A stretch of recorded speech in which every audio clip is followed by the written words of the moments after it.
الرحمن الرحيم.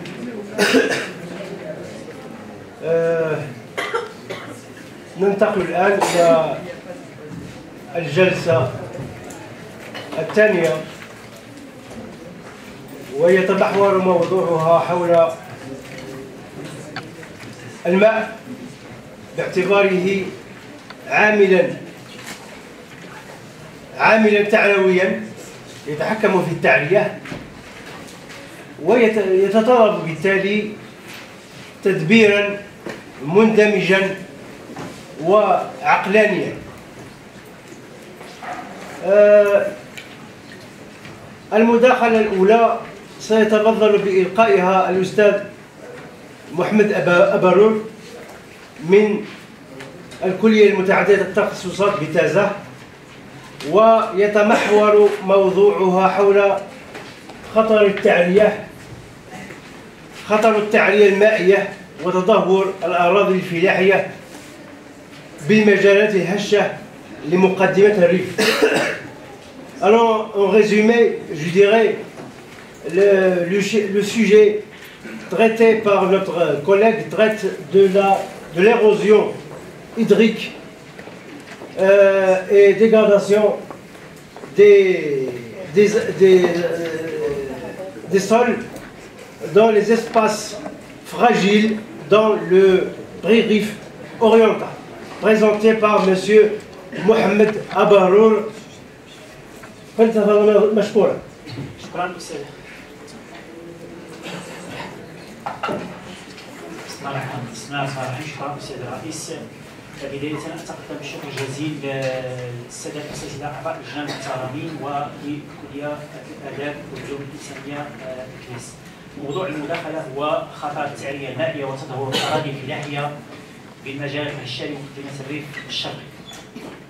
محاور المداخلة ستتمحور حول مجال الدراسة، الإشكالية، الخصوصية الطبيعية والبشرية لأحوال البروسة، توزيع المجاري لأساليب وأشكال التعرية المائية بالأحوال البروسة، ثم بعض نتائج تقييم كمية التعرية الغشائية فوق المجالات المحروسة، فتأثير دينامية التعرية الغشائية على تدهور الأراضي الفلاحية بالمجال. فخلاصات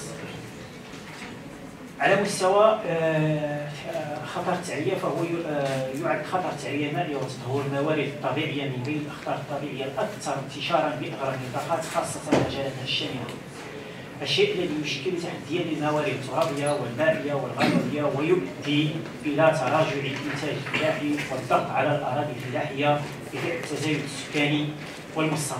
تتعدد العوامل المساعدة على تسريع آلية التدهور بمجال الهشة وتراجع المساحات الفلاحية، ومن أهم هذه العوامل نجد الفقر والنمو السكاني السريع، الرعي الجافي والاستغلال المفرط للأراضي، الزحف العمراني على حساب المجالات الفلاحية، التباينات المناخية. كل هذه العوامل ساهمت في التطور السريع لآلية التعرية المائية، وبالتالي التأثير السلبي على المجالات الفلاحية على وجه الخصوص. مجال الدراسة ينتمي إلى عالية حوض وادي الناون شمال مدينة تازة بامتياز مقدمة الريف الشرقي، إذا لم يدخل ضمن مجال الترابي لجهة فاس الكناس تازة. على مستوى الأهداف المسطرة لهذه المداخلة، تحديد العوامل المسؤولة عن تطور التعرية الخطية باعتبارها أحد العوامل المساهمة في تراجع المساحات الفلاحية، تتبع التوزيع المجالي والزمني لأساليب وأشكال التعرية المائية وكذا استخدام التربة، التقييم النوعي لأشكال التعرية المائية حسب العوامل المسؤولة عنها، تقييم كمية التعرية المائية على مستوى الحوض المائي والمشارع اعتمادا على العمل الخرائطي والاختيار العمل الإعلامي، ثم تحديد التأثير السلبي لدينامية التعرية المائية على تدهور الأراضي الفلاحية في المجال المدروس. على المستوى المنهجي والمقاربة المعتمدة في العمل، اعتمدنا على العمل الخرائطي اعتمادا على تطبيق المعادلة العالمية في قطاع التربة ضمن برامج نظم المعلومات الجغرافية، تطبيق نموذج راسل للديمونطاسيون، وكذلك عمل خرائطي لتنظيم خريطة أشكال التعرية الحالية مع خرائط عوامل أخرى لتحديد ظهور كون العامل في هذه الدينامية، ثم بطبيعة الحال أدوات العمل الأخرى في العمل الإحصائي إلى آخره. على مستوى الخصوصية الطبيعية للمجال المدروس، يتميز مجال مقدمة الريف الشرقي بهشاشة كبيرة تتجلى مظاهرها في العوامل الرئيسية التالية: طبوغرافية متجزئة وشبكة مائية كثيفة مما يساهم في سيادة انحدارات قوية، سيادة تكونات سطحية وترابية هشة وغير متوازنة، غطاء غابوي متدهور ومحدود وجاريا بحيث لا يشكل إلا 4% من مجال الأحواض المدروسة، موارد مائية سطحية وموسمية في معظمها، تساقطات مطرية فجائية وغير منتظمة زمنيا ومجاليا، استغلال بشري مكثف وغير معقل لجهود السفوح رغم أن المجال يتميز بسيادة الانحدارات القوية، حداثة ومحدودية مشاريع التهيئة المجالية وعدم تتبع المنجز منها بالمنطقة. ساهمت هذه الوضعية في جعل مقدمة الريف الشرقي مجالا خصبا لتطور آليات التعبير المائية بكل أساليبها وأشكالها، مما أثر سلبا على الموارد الفلاحية في المجال. هذه العوامل ساهمت في تعدد أساليب وأشكال التعرية المائية بالأحواض الثلاث، بحيث من خلال خرائط أشكال التعرية تبين هيمنة أشكال التعرية الخطية والتعرية الغشائية. فالأحواض المدروسة الثلاث تشكل فيها التعرية الغشائية والتي تهوي المساكن العليا للتربة أكثر من 50% بكل الأحواض المدروسة، ثم تليها التعرية الخطية والتي تتوسع على حساب المجالات الزراعية. إذن هذا هو الثلاث تعريف سيادة التعرية الغشائية والتي تعمل على إفقار المساكن العليا للتربة وبالتالي تراجع الإنتاج، ثم التعرية الخطية بكل أشكالها التي تؤدي إلى تراجع المساحي للأراضي الفلاحية. على مستوى خرائط أشكال التعرية المائية والعوامل المتحكمة في بدايتها، هناك تأكيد على مستوى انتقال من أشكال التعرية الضعيفة إلى أشكال التعرية القوية. إذن قلت على مستوى خرائطي حاولنا الاعتماد على تنظيم خريطة أشكال التعرية الحالية مع خرائط أهم العوامل المسؤولة على دينامية التعرية. فانطلاقا من تنظيم خريطة أشكال التعرية الحالية مع خريطة فئات الانحدار، تبين بأن الانحدار من العوامل التي تساهم بشكل كبير في دينامية التعرية، فكلما ازداد الانحدار كلما ازدادت قوة التعرية. ونجد بعض أشكال التعرية كالتعرية الغشائية تنتشر في كل فئة انحدار. على مستوى قوة الانحدار فنجد أن الانحدارات القوية توافق أشكال التعرية القوية كالانزلاقات والانهيارات الصخرية والتخليل المتعمق، ثم تعرية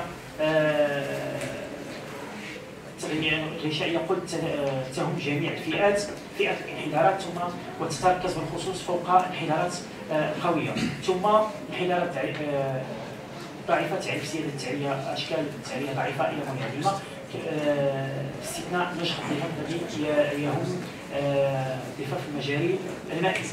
في علاقة بين توجيه السفوح وأشكال التعرية الحالية تبين بشكل عام بأن هناك تأثير السفوح الجافة التي تعرف السفوح الجنوبية والجنوبية الشرقية، والتي تعرف سيادة أشكال التعرية الخطية على الخصوص نتيجة تدافع عوامل تتمثل في ضعف الغطاء النباتي وتربة جافة وهيكلية، ثم ضعيفة التطور، ثم سفوح رطبة والتي تتلقى كميات مهمة مقارنة مع السفوح الأخرى من الأمطار، وبالتالي نجد هناك تكونات سطحية أكثر سمكا والتي تؤدي إلى انتشار حركات الخصوص وتعمق التخليد. على مستوى أشكال استعمالات التربة نوعية الصخور في علاقة مع أشكال التعرية، تبين بأن الصخور الهشة تعرف جميع أشكال التعرية باستثناء الانهيارات الصخرية، والصخور الصلبة تعرف أو المقاومة تعرف خصوصا الانهيارات الصخرية في بعض القمم المجال. في علاقة استعمالات التربة بالتعرية الحالية تبين بأن الأراضي الفلاحية تنتشر بها كل أشكال التعرية من تخديد انزلاقات إلى آخره، في مقابل ان تقليد معمم فهو يهم بالخصوص الاراضي غير الصالحه للاستغلال. لمحاوله تقييم الكمي والاندماج لهذه التعليه حاولنا تطبيق المعادله العالميه لفقدان التربه انطلاقا من نموذج راصد وسيديمونطاسيون. تبين بان الاراضي الجرداء والاراضي الزراعه السنويه تسجل اعلى كميه التساقط الاتربه المفقوده على مستوى المجال في وكذلك تسجل اغذيه منويه تتجاوز 230 طن في الهكتار في السنه. على مستوى التتبع الزمني والمجالي لهذه الظواهر تبين بان هناك تطور للاراضي غير الصالحه للاستغلال، وهذا ما ادى الى الاسهام كبير في انتاج الرواسب والتي تهدد البنيه التحتيه، حقائب السدود بالاوحال عوض المياه، الطرقات الى اخره. فانطلاقا من العمل الخرائطي تبين ان متوسط حجم الاقتلاع بالاحواض المدروسه مرتفعه ومتباينه حسب العامل الطبوغرافي ونسبه التشجير واشكال التنقل البشري. ارتفاع حجم الاقتلاع فوق الاراضي العاليه ومجال الزراعه السنويه لانها تستغل في الرعي بعد موسم خلال موسم الحصاد. سياده فئه الاقتلاع الضعيفه المجالات المشجره والمجالات ضعيفه الانحدار، تجمع الرواسب عند اقدام السفوح وفوق انحدارات ضعيفه وعند انقطاع في الانحدار، تطور مرتفع فئات فقدان التربه اكثر من 32 طن في الهكتار في السنه والتي توافق مجالات شديده الهشاشه. السبب من العوامل الاساسيه التي ساهمت في ارتفاع حجم الاقتلاع بالنسبه فوق الاراضي المحروثه هو كون ان معظم الاراضي الزراعيه بهذا المجال تتواجد فوق انحدارات قويه وقويه جدا، ف 77% من الاراضي المحروثه بهذا المجال تتواجد فوق انحدارات تتجاوز 15%. على مستوى نتائج تقليد المطارف تبين بان الاراضي المحروثه تسجل اعلى كميه التسرب، لكن في المقابل تسجل اعلى كميه الاقتلاع نتيجه سياده السطوح المفتوحه وتفكك عناصر التربه، خاصه وانها تستغل كما قلت في الرعي بعد الحصاد. في علاقه مع الانحدارات يتبين بان كلما ازدادت قوه الانحدار الا وازداد قوه كميه الاقتلاع. فعلى مستوى فئات الاقتلاع القويه والقويه جدا تتجاوز 32 طن في الهكتار في السنه، فهي تتركز فوق الانحدارات القويه والتي تتجاوز 25%.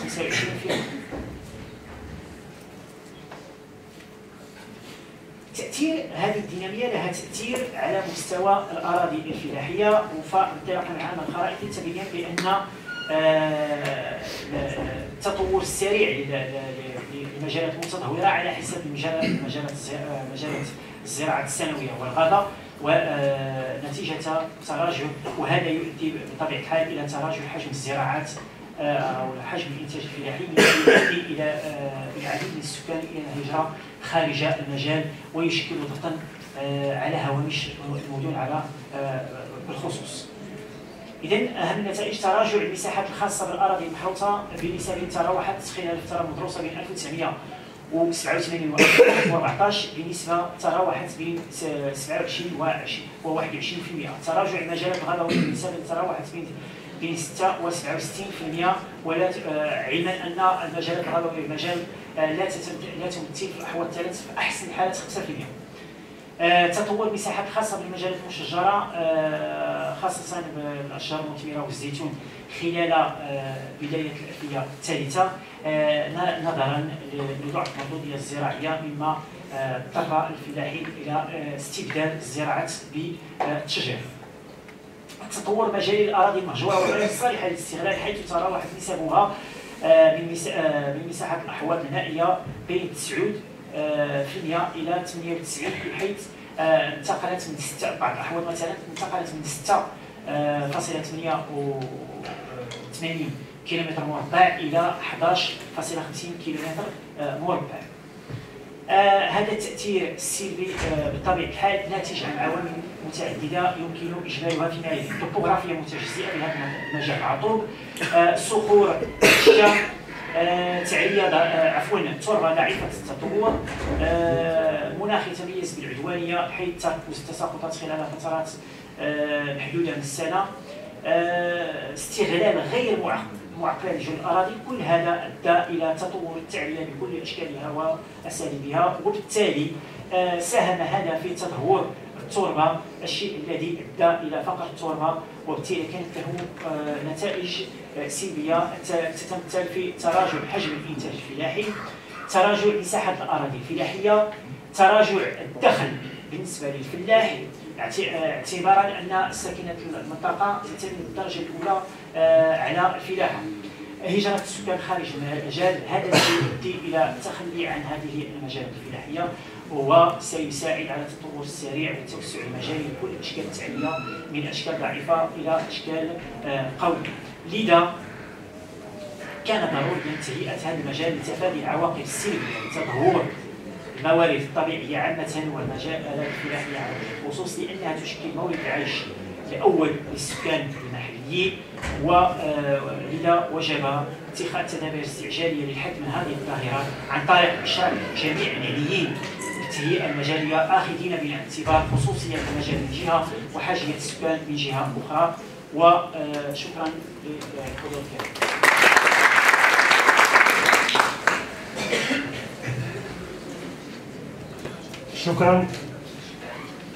شكرا للأستاذ كريم على هذا العرض القيم في موضوع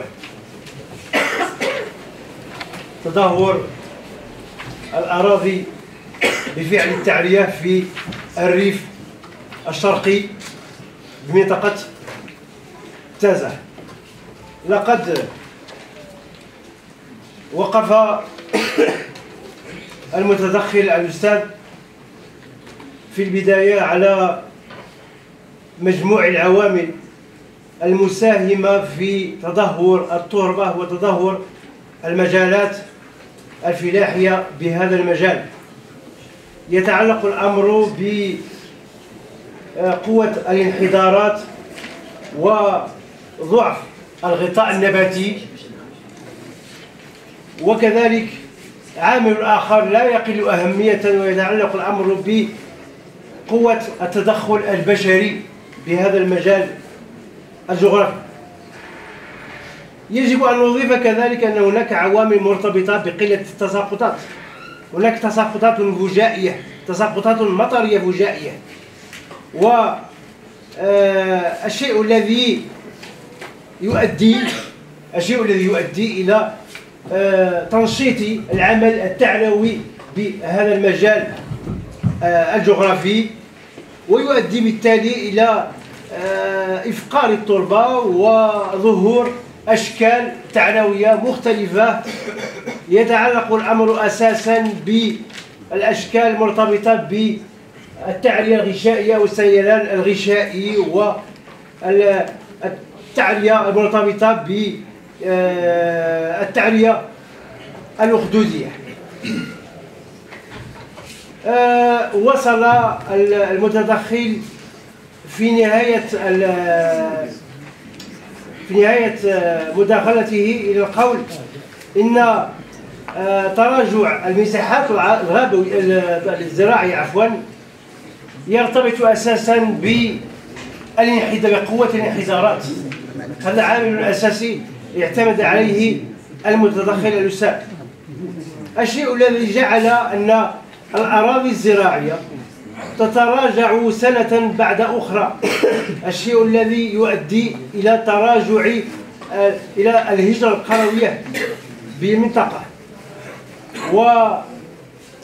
ويقترح الأستاذ في نهاية تدخله بضرورة تعبئة الجهود لتهيئة مندمجة لهذه المجالات الزراعية، لأن هذه التهيئة هي التي ستحد من الهجرة القروية نحو المدن. هذا هو باختصار ما تناوله ما درسه الأستاذ في مداخلته التالية. ننتقل الآن إلى مداخلة أخرى، ويتعلق الأمر ب مداخلة لها علاقة بالتحولات المناخية، ويتعلق الأمر ب le risque d'étiage dans le bassin de عمانة ولا عمانة في الحوض النهري لأم الربيع. تشخيص وتحليل هو الموضوع الذي سيتفضل الأستاذ الغاشي محمد بإبقائه الآن، وسيتفضل مشكورا. شكرا سيد الرئيس. مرة أخرى الشكر موصول للجنة المنظمة على كل شيء، اختيار الموضوع، الاستقبال إلى غير ذلك. شكرا كبير.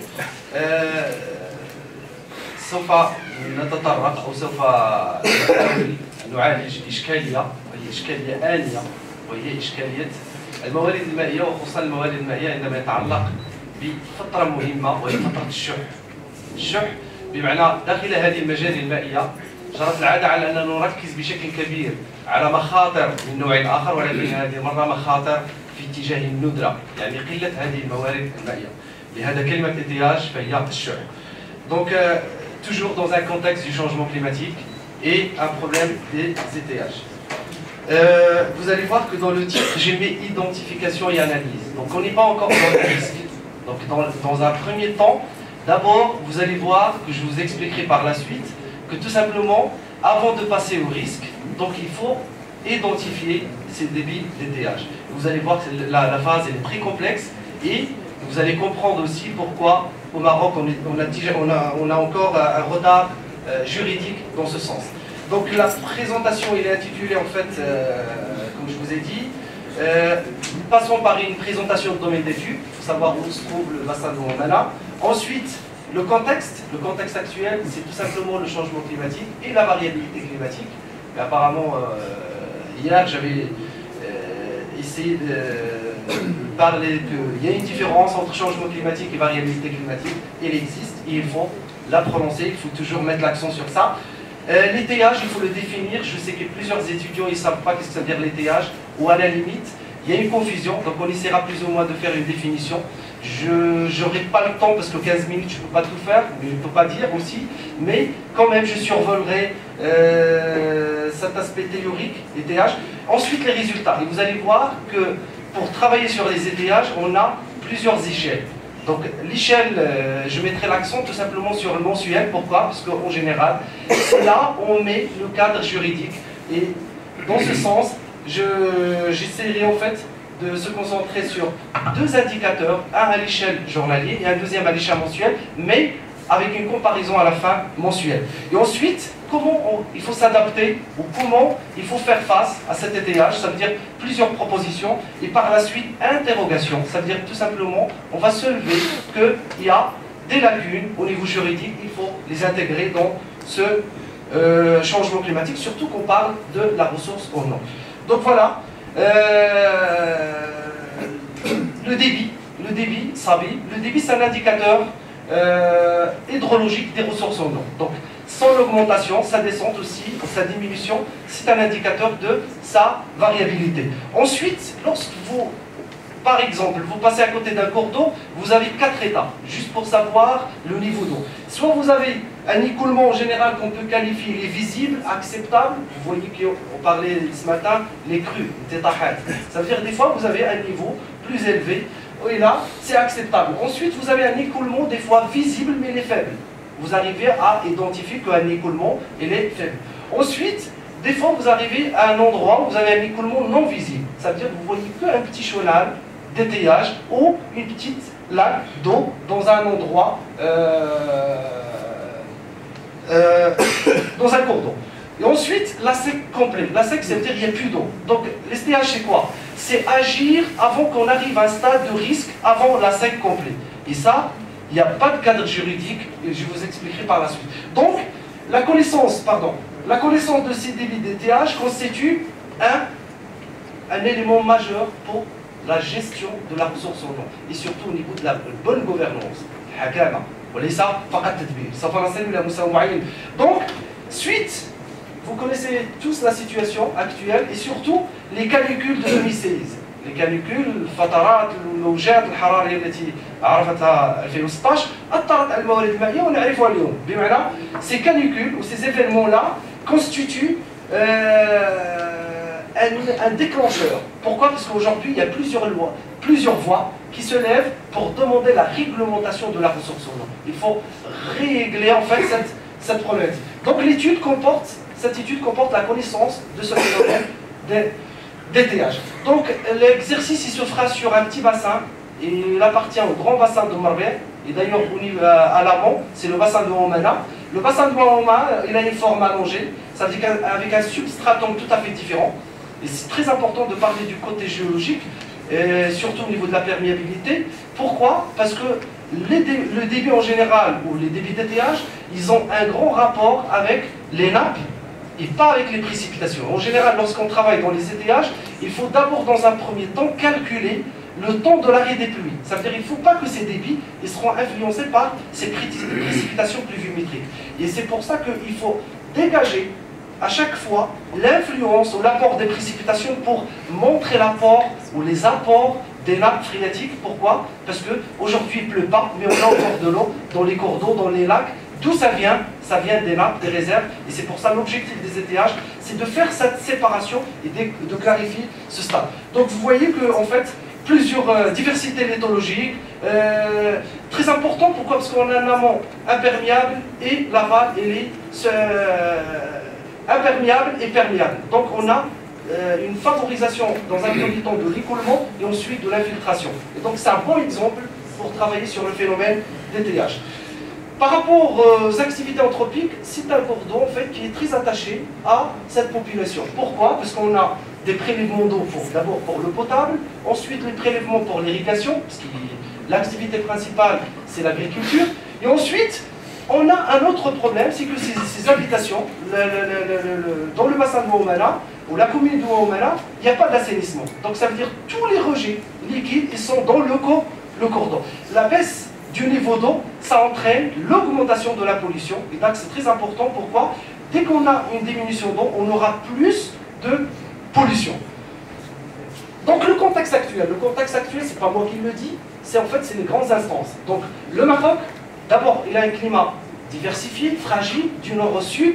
Ensuite, le Maroc, c'est le ministère de l'Environnement, on est dans un état de stress hydrique.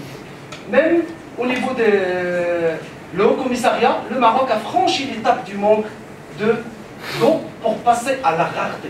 On est dans une nudra. Et ça, c'est problématique aussi. Pareil, tous les pronostics, d'ailleurs, qui sont basés scientifiquement sur les GIEC, le groupe d'experts intergouvernemental avec ses propositions internationales, si on les projette sur le Maroc, d'ici 2040, le Maroc il serait vraiment dans une situation très critique. Ensuite, ce stress hydrique, il commence à atteindre des niveaux critiques à partir de 2020. Ça, c'était des prévisions qui ont été faites avant. Donc, plus ou moins, le Maroc, il est dans une situation critique en termes de ressources en eau. Donc, qu'est-ce qui s'est passé à l'échelle planétaire? Donc, tout simplement avec une petite projection sur le Maroc. Donc, un réchauffement global, une augmentation de 1 Celsius, ça, c'est le côté optimiste, sachant que lorsqu'ils font ces projections, vous avez toujours une intervalle, c'est-à-dire que vous avez le max et le min, et en général, on prend que le minimum, justement pour ne pas aggraver encore plus, pour ne pas être plus pessimiste, tout court. Donc, tendance à la hausse des températures, des vagues de chaleur qui commencent à apparaître avec une fréquence très importante, diminution globale des pluies, donc les prévisions allant de 16, le professeur Abdelhab il a dit hier, entre 16% à moins 30% sur tout le territoire. Et une régression significative des précipitations à l'allongement de la durée des jours non pluie. Ça veut dire les jours non pluie, si vous comptez les jours non pluie, je crois la dernière fois ce que vous avez en mémoire où il a plu, ben ça remonte, je crois, au mois de mars. Et donc, vous comptez bien, c'est le nombre de jours de pluie qui va diminuer. Donc, le Maroc, il est déjà dans un état grave en termes de ressources en eau. Donc, l'impact du changement climatique, il a atteint un niveau très critique. Donc, j'arrive à l'étayage. L'étayage, la définition, c'est quoi? Donc, on peut faire plusieurs définitions. Une définition littéraire, tout simplement une diminution du débit d'un cours d'eau, d'un lac ou d'une, par exemple, stagnation d'eau, tout court. Donc, une définition statistique. La définition statistique, si vous prenez la courbe, vous avez tous les débits, une variabilité de débit, et le débit le plus bas, la phase la plus bas, c'est là on va tout simplement extraire le débit d'étayage. Ça veut dire le débit le plus bas atteint dans un cours d'eau. Il faut savoir une chose, qu'on a une autre phase qu'il faut étudier, mais mettre la lumière encore plus, c'est les tarissements. Comment ils se védangent les lacs, comment ils se védangent le cours d'eau, comment, voilà, pour comprendre et pour anticiper. Donc en général, il ne faut pas confondre entre étayage et base d'eau. Ça veut dire dans tous les régimes, partout dans le monde, des cours d'eau, vous avez toujours un régime et vous avez la période des hautes eaux et la période des basses eaux. Donc au final, l'étayage, c'est un phénomène naturel. Pourquoi? Parce que pendant la période des basses eaux, on trouvera une période où il y a une diminution au niveau du débit. Mais la phase du risque passe d'abord par la détermination ou l'identification de ce débit d'étayage. Donc la démonstration, il se fait sur, comme je vous ai dit, sur deux indicateurs très importants. D'abord à l'échelle mensuelle, c'est les QMNA, ça veut dire le débit moyen mensuel le plus bas de l'année, à l'échelle du mois. Et ensuite, vous avez les VCN, c'est les volumes moyens minimum de l'année pendant X jours consécutifs. Ça veut dire, on va prendre toute une chronique, et on va commencer par prendre le débit le plus bas, et ensuite, on prendra le débit pour un VCN 1, un VCN 2, ça veut dire deux successions de débits les plus bas. 3 débits les plus bas. Des fois, c'est pas tout le temps, donc il faut recommencer pour trouver le débit le plus bas successif. L'objectif, c'est quoi? C'est d'extraire le VCN 30, ça veut dire le VCN 30 jours successifs, il y a une baisse d'eau. Et vous avez les QMNA en tant que moyenne à l'échelle mensuelle. Et on aura, l'objectif, c'est quoi? C'est de comparer les deux pour savoir le plus représentatif d'un cours d'eau pour passer à la phase de la réglementation pour ne pas tomber dans le risque. Donc, deux échelles. On peut encore zoomer plus pour parler de ça. L'objectif, c'est quoi? Comme je vous ai dit, donc tout simplement, c'est les QMNA, c'est le débit mensuel annuel, déterminé. Il faut les déterminer, il faut les extraire. Ensuite, déterminer les VCN, il faut les calculer, il faut les extraire aussi. Ensuite, comparer les deux, faire une petite comparaison. Ensuite, extraire le débit d'étayage, le débit de référence, le débit sur lesquels on peut mettre des lois, sur lesquels on peut déclencher des procédures. Par exemple, je parlerai lorsque j'arriverai, par exemple, il y a des collègues de France avec nous, justement pour voir ce qui se passe ailleurs, pour comprendre ce qu'on a aujourd'hui. Et ensuite, à la fin, c'est identifier les étayages. Tout ça dans quoi? Dans un contexte de changement climatique. Donc, il s'agit de bien connaître le déroulement, c'est-à-dire la manière comment le débit est en train de baisser. La manière, pourquoi? Pour agir. Parce que si vous comprenez le comportement, vous pouvez agir à l'amont, contrairement à un autre stade tout à fait différent. Autre chose, c'est mettre en évidence le degré de dépendance de ce débit du changement climatique. Ça veut dire débit d'étayage en rapport avec le dérèglement climatique. Ça veut dire sortir du côté naturel, les GNA, c'est une diminution de débit, à un autre stade, tout simplement lier ce débit au changement climatique. Ensuite, appréhender le fonctionnement. Il faut comprendre le fonctionnement de ces cours d'eau pendant ces phases. Il y a l'ishtighal, l'hydrologie, les majalat moyennes. Tout le monde, mettre en place un protocole. Le protocole, il consiste à, dès qu'on arrive à un stade, on atteint ce débit, on commence à déclencher des procédures. Et les procédures, ça serait d'abord pour les citoyens, d'abord pour conserver ce qui reste au niveau de la ressource en eau. C'est le cas qu'on a aujourd'hui. Si vous regardez tout ce qui se passe au niveau des barrages, tout simplement parce qu'on n'a pas cette notion, c'est qu'aujourd'hui, moi je prends l'exemple du barrage qui est juste à côté de nous, le barrage de Louisdal, il n'y a plus d'eau. Ça y est, on est vraiment, on atteint la phase à sec. Tout simplement parce qu'on n'a pas toute cette législation, on n'a pas tout ce protocole, justement, de la variabilité de ces débits pour qu'on puisse faire une bonne gestion. Et c'est pour ça que je mets beaucoup l'accent sur la gouvernance, mais pas sur la gestion. Un cadre climatique. Donc c'est une zone qui fonctionne, on est dans le haut du bassin de Marbella. Un climat avec une variabilité très importante, on atteint les 900 mm. Si on est dans des phases de sécheresse, on est presque dans les 300 mm. Une variabilité acceptable, donc entre les années, et vous allez voir, c'est toujours différent. Par rapport à ces ajustements, vous allez voir une concentration de tous ces débits par rapport à ces périodes de retour, et sont dans une fréquence 1/2. Sinon, les périodes les plus sèches, on va les apparaître ici, sont plus ou moins éloignées par rapport à des phases qui sont très humides. Donc on est vraiment dans une situation plus ou moins normale par rapport à un climat semi-aride. Ensuite, une répartition mensuelle par rapport à ces précipitations, vous allez voir, tout simplement à l'échelle mensuelle, on a une précipitation avec une diminution pendant la période estivale, mais quand même, on enregistre des précipitations pluviométriques parce qu'on a un phénomène d'orage dans ces phases, dans ces zones, on est dans le moyen Atlas. La saison, c'est la même chose, une saison estivale, mais avec un peu de ressources d'eau. Donc, en termes hydrologiques, ce qui est important, c'est ça, c'est de voir le régime. Le régime, on l'avait dit un instant, il ne faut pas confondre un étayage normal avec un étayage lois, un étayage qui peut être dans la phase de risque. Donc, si vous prenez le comportement hydrologique, vous allez voir toute une concentration. Vous avez presque 8 mois ou 6 mois où on a une baisse de débit.